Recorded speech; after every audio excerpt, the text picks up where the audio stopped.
things. What is going to be the tax benefit? What is going to be some future costs that will be incurred by this pipeline? And most of all, the risk. Now, the previous speakers here today have shared some concerns that they have about the risk that this poses. So let's focus for just a minute on the tax benefit.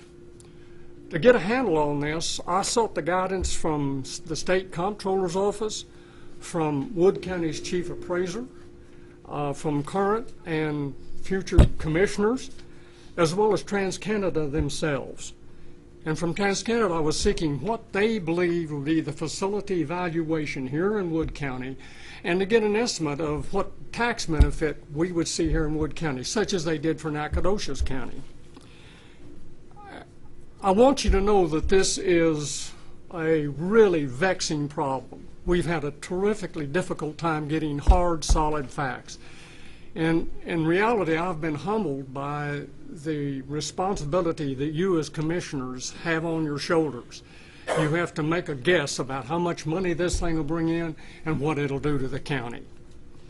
At the risk of public embarrassment, and based on a long list of assumptions, my best guess at this point is that the pipeline would provide about $400,000 of additional revenue for Wood County every year. That sounds like a lot of money, but it's only 2.5% of next year's projected budget. And one of the things I think is emotionally important to bring up is that this is under the assumption that the average property value of every property that's crossed by this pipeline will be reduced by about 40%. Of course, the other side of revenue is always the cost, and we simply don't know right now what those costs might be. Questions I have are about emergency preparedness equipment, additional booms. We don't even have to worry about that right now. Additional equipment, additional training. More vexing to me is the concern that the operator might go bankrupt. They might just walk away after a spill. And so the $300 to $400 million that the counties in Michigan are being asked to cough up to clean this up would be left on Wood County. That will bankrupt us.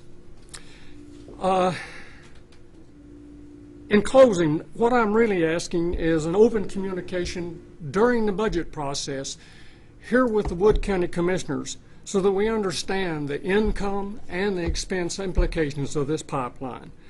Beyond money, I urge you as commissioners to exercise your considerable statutory power to help really vet the risks that are involved with this line.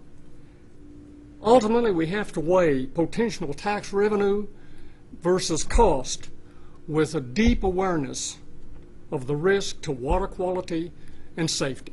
Thank you very much. Thank you, Mr. Stevenson. That is all I have on my list. Is there anyone else in the audience who wishes to address this or any other issue that is not otherwise on the agenda? Please approach, give your name.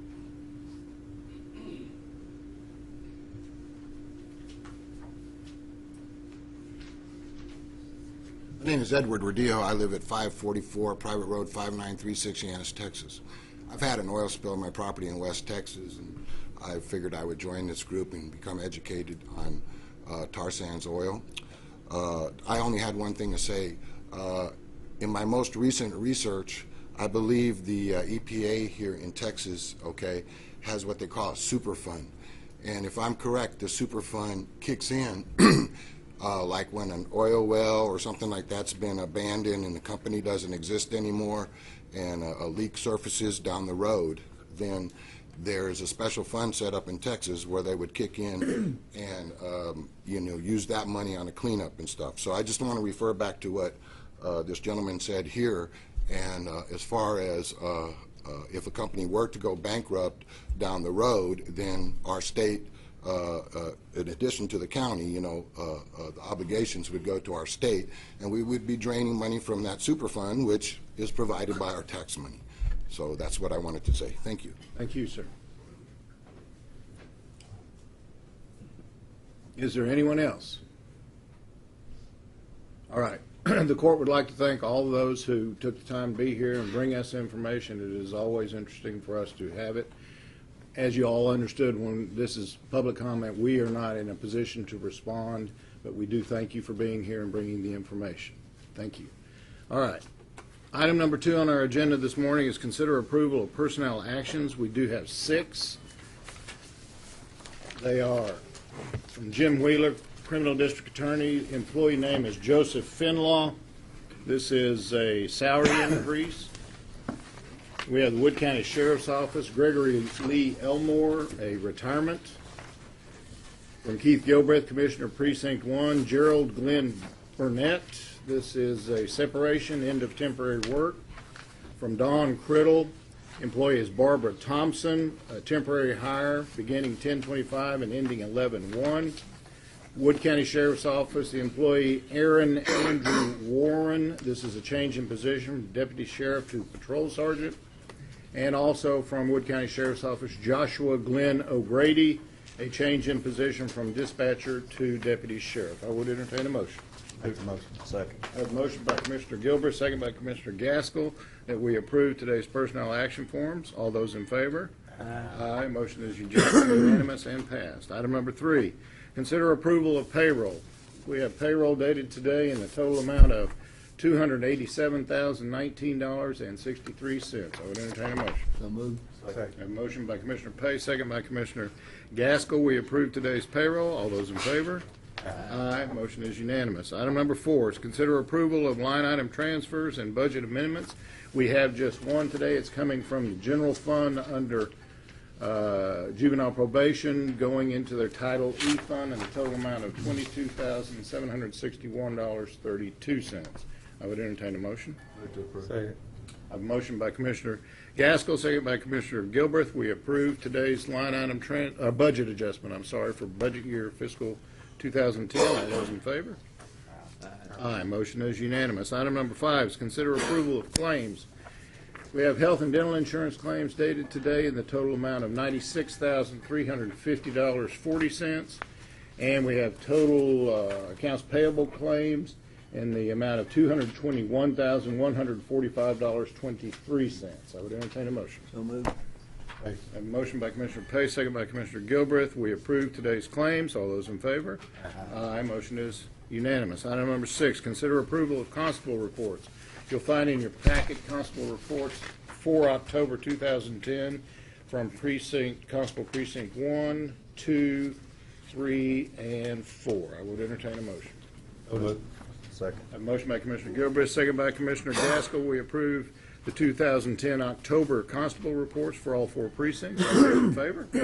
Aye. Motion does pass unanimously. Item number 7, consider approval of the canvassing of November 2nd, 2010 general election results. I believe this is yours, Ms. Criddle. Thank you, Judge and Commissioners. First, I'd like to thank the Commissioners and their road and bridge crews for another year of picking up and delivering the election equipment the day before and the day after the election. I could not get everything done I needed to do if it weren't for your guys, and I appreciate y'all very much.